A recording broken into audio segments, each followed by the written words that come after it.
ষাট গম্বুজ মসজিদের দুই পাশেই বিশাল বড় দুটি রেইন ট্রি।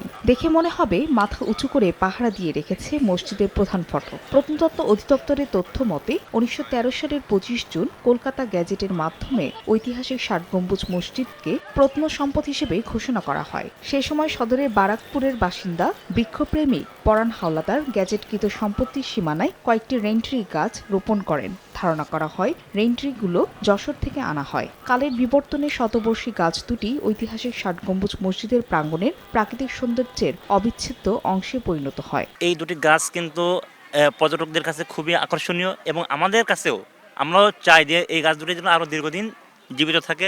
এত চমৎকার একটি মেলবন্ধন তৈরি করেছে এই প্রাচীন মসজিদের সাথে এই শতবর্ষী গাছ দুটিও একটি অন্যতম আকর্ষণের কেন্দ্রবিন্দুতে পরিণত হয়েছে।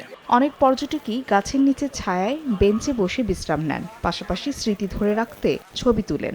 এখান থেকে অনেক জায়গা হাঁটাচলা করার পর বসার কোনো স্থান নাই, তো এই গাছের নিচে বসছি। এই গাছটা খুব সুন্দর আবহাওয়া দিতেছে, আর 95% মানুষই এই গাছের নিচে এসে বসে। এই গাছ দুটি শত বছরের পুরনো গাছ। এই গাছের পুরোটা অংশ এই ষাট গম্বুজ মসজিদের অনেকটা জায়গা জুড়ে আছে। এখানে শত শত দর্শনার্থী এসে বসে। বিশ্ব ঐতিহ্য ষাট গম্বুজ মসজিদ প্রাঙ্গণে 4টি রেইন ট্রি গাছের মধ্যে দুটি প্রাকৃতিক দুর্যোগে ক্ষতিগ্রস্ত হয়।